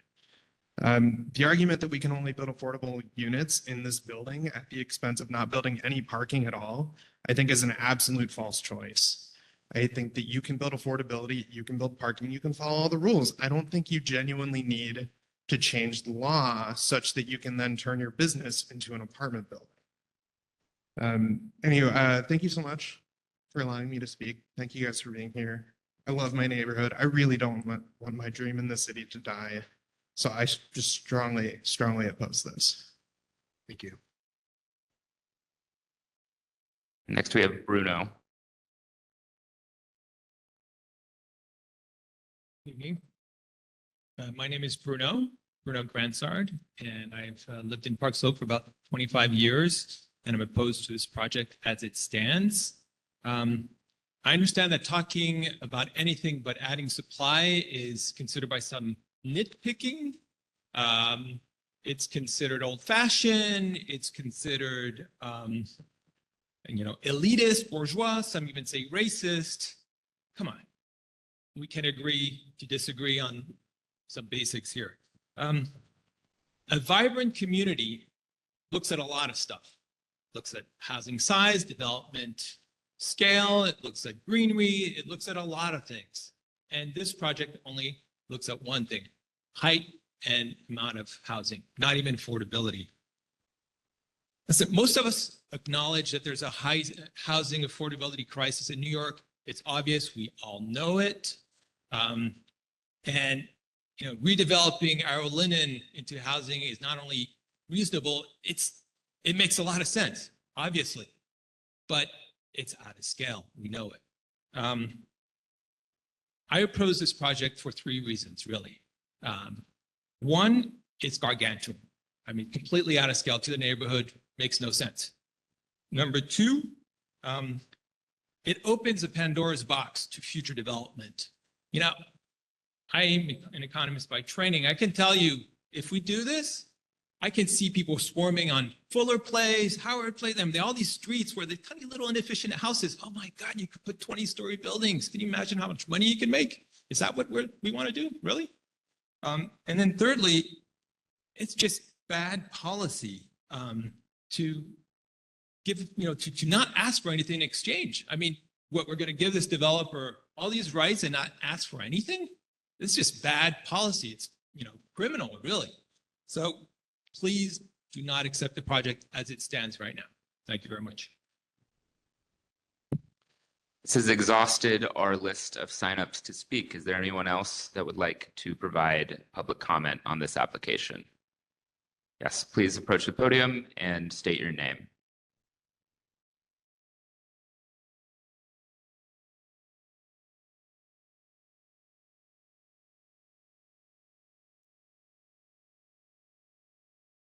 My name is Rosemary Sheehan. I live in Windsor Terrace. My grandparents lived in Windsor Terrace. My parents lived in Windsor Terrace. My children were raised in Windsor Terrace, in the same home. The home that my father was born in 1915. I appreciate the opportunity to speak this evening and give some context to our neighborhood's battle against spot upzoning that would see an industrial site rezoned for potential 19-story height. And it would be mostly luxury housing. Windsor Terrace has a long history as a proud working class neighborhood. It's a neighborhood where nurses, firefighters, sanitation workers, teachers, and other career city employees live. These are the people that keep this city running. I want to correct the mischaracterization that the people in Windsor Terrace are millionaire gatekeepers trying to prevent people from moving in. My neighbors are some of the most kind human beings I have ever met.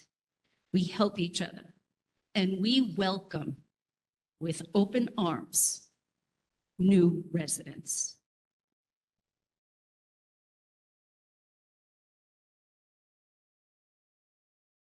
I hope you will hear the voices of your constituents in Windsor Terrace and South Slope and oppose this rezoning request. Do the right thing by pushing Arrow Linen to engage more with the actual needs of our neighborhood. You need to make it a truly affordable housing plan. Thank you for letting me speak this evening. Thank you for your testimony. Thank you. Is there anyone else that would like to provide public comment on this application? Hearing no further comment, this item is now closed.